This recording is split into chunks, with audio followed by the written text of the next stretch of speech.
Am I the a-hole for cutting my ex out of our children's lives for breaking my rules? I, a 25-year-old female, was with my ex, 27-year-old trans female, for 7 years. During this time, we had 3 children together. They are 2, 5 and 6. Me and my ex are no longer together. Nothing to do with her transition, we just weren't in love anymore and it was mutual. Anyway, since then, the kids have been living with me while she would come round every week and spend a few days with us to see the kids. I've made it very clear that I don't want to talk about trans stuff with the kids yet, not until they're old enough and can understand. And my ex agreed. Now, for context, she's been transitioning for a few years and she's legally changed her name. She is actually very pretty. The kids are too young to remember her before. Anyway, the last time she came to visit, I came into the living room where she was sitting on the couch with our 2 oldest playing PlayStation, but she was explaining that, well, I wasn't happy pretending to be a boy when I'm actually a girl, so now I'm happy and being myself. I got very mad. She tried to explain, and what she told me was that our son asked her why she is a girl when all of his friends' dads, I make them call her dad because I'm their mum, are boys. And she said that she was just answering his questions in an age-appropriate and simple way for them to understand. Anyway, I got very angry with her breaking my rules. She explained that she made a vow to herself that she would never lie to her children about anything, and that she was answering the question he asked. She said that not lying to them was more important to her than anything we agreed on. Then she got upset with me for letting this situation make the topic of her identity seem like a negative thing to our kids because of my reaction.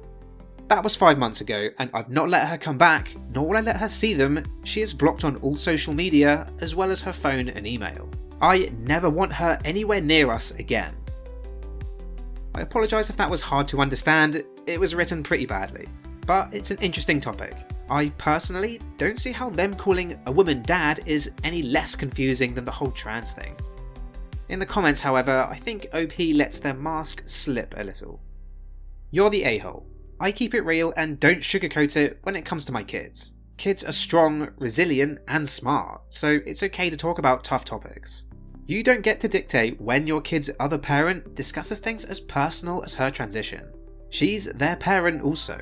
If she feels the kids are ready and she can discuss it with them in a way that the kids understand, why do you care? Stop trying to be so controlling and learn to trust your kids and their other parent. You sound like her. I gave birth to them. My say is more important. If she wants to disobey me, she can do it on her own. That's not how the law works. Unless the court ordered it, she doesn't need your permission to discuss topics that pertain to her. You're being transphobic, and obviously trying, but failing, to mask your resentment to your former partner. In all honesty, she should go to court to gain custody rights so she doesn't have to go through you. Like a court is going to take an unemployed trans woman seriously. I carried them for 9 months. Yikes. Listeners, let me know how you feel about this in the comments. Am I the a-hole for telling my wife we either share our lotto winnings or we separate and I get half anyway? My wife and I are extremely fortunate to have won a decent amount of money from lotto recently. It wasn't the top prize, but it was enough to pay off our sizable mortgage and still have some left over for vacations. The mortgage was by far our biggest weekly cost, and with that gone, we could both comfortably cut our hours back at work to only school hours and spend some more time with our kids. This was always a daydream we spoke about when we bought our lotto tickets. I assumed this is what we would both do. When we got the money and paid off our house, everything almost immediately turned bad. My wife started talking about how amazing it's going to be finally not having to work anymore. I was blindsided by this. Even with the mortgage gone, we would still have to work at least school hours to keep our current standard of living, and on my salary alone, things would be tight. I asked if she was serious and she said, of course, it was her ticket and she gets to decide. This is BS because we both bought lotto tickets before, and when we moved in together we only bought 1 because 2 seemed like a waste of money. I tried to reason with her, say she could use some of the extra money to take some unpaid leave here and there, but she needs to keep her job. When I said, if I'm only working school hours, she absolutely flipped and started accusing me of being a gold digger and ruining this for her. How she deserved it after working so much of her life, etc. I asked her for a pause because I was honestly afraid. She's never been like this before. The next few days, we tried to have this conversation again, but she didn't budge an inch. And when she said, "Well, it doesn't matter now because I'm putting in my notice at work," I lost it and told her I'm not going through with this. If she's not going to share the winnings, which is under both of our names, I'll divorce her and get half through the house and therefore half the winnings anyway. This started another screaming match where she continued to call me a gold digger. I'm absolutely exhausted and lost. I feel like my wife has been replaced by an imposter. I would have preferred not winning if I knew this was going to happen. In my opinion, if you both pay for the lottery ticket, then the money is both of yours. But regardless, who wouldn't be happy to share a huge amount of money with their life partner? It's really sad that it's taken something like this for you to see this side of her. If she doesn't change her mind and is happier spending her life free of work at your sacrifice, just because she's the one that got the ticket, then maybe she's better off alone. In the comments, somebody mentions a fable from the Jungle Book anthology, which works as a pretty good analogy for these situations.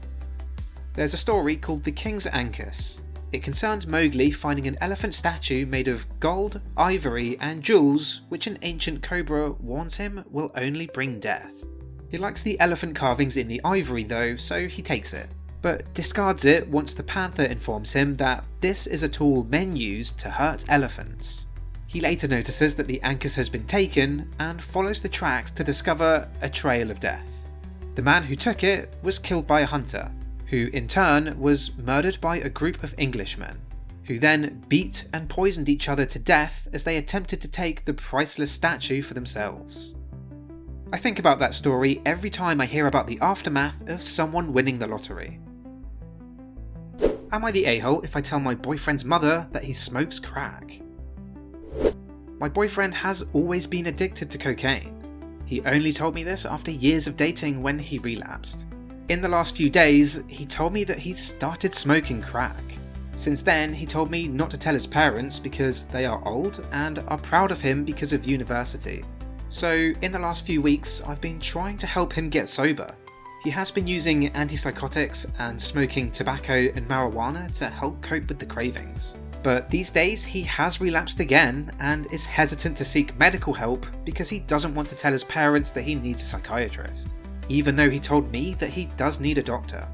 I want to tell his parents, but he tells me that they will take him out of university and that they will be heartbroken to find out, so I shouldn't tell them. The family does know about his cocaine addiction, and they believe that he has overcome it, but that's not true. I want and think I should tell his parents, but I'm afraid. Should I tell them? Do I have the duty and right to do this? I don't think you should tell them directly, but he does need medical help. That needs to happen. So if them finding out is a result of that, then so be it. Though I feel like them taking him out of university is speculation. You do need to consider that he is an addict, and whether he's conscious of it or not, he will not want to stop. If you really care about him, you may have to be the help that he needs. I am a recovering heroin addict. Will be 10 years sober in less than a month. Best advice I can give you is to tell his parents everything and get him help. Addiction is a lifelong battle. Try helping him find a hobby to dedicate some time to, like sports, gym, biking, hiking, kayaking, etc. Finding a hobby really helped me in recovery. I always say, boredom will lead to relapse. Best of luck to you and to him. Am I the a-hole for not answering my door? I feel like I may have overreacted and would like some outside opinion. I live in a city. I recently moved from a high-rise apartment to my very first home. I love my home and neighbourhood, but it's my first time living in a house by myself. Since moving, there's been one man that's made awkward statements that range from impressed that I can change my locks, offering to detail my car, helping me with my trash cans, and warning that people may steal my plants off my porch. I try to remain polite, but he seems too friendly, and I just get a weird vibe from him. I just don't like it. Last night, starting around 10:45 PM, he rang my doorbell and then knocked on my door and window for about 10 minutes. It was late, I was home alone, and it freaked me out.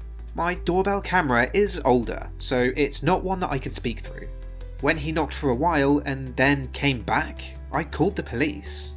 He was just trying to tell me that I had packages at my front door. I knew this. I left packages at my front door as a booby trap because someone stole a bag of potting soil earlier in that day. I feel silly for calling the police. Should I have handled this differently? Most of my friends understand why I was freaked out, but I'm sure my other neighbours hate me. I think 10:45 is a pretty weird time to knock on someone's door, and then knock on their window. I think surely anyone can appreciate that. I'm just curious what the police did when they showed up. Oh, in the comments, OP says that when they showed up, they just talked to him and OP. Pretty sure the packages at the door was just the excuse he came up with when forced to explain just why the hell he was knocking at a woman's window for 10 minutes straight at nearly 11 PM. He really thought that was that urgent that he had to knock on her door and window for 10 minutes. And he left and came back at that hour. Knocking for 2 minutes is a lot. I can't imagine knocking for 10. I'm picturing it, and that is a long time. That is strangely, creepily persistent. Even if he thought she was just sleeping, why did he need to wake her up? At the very least, he's a pest.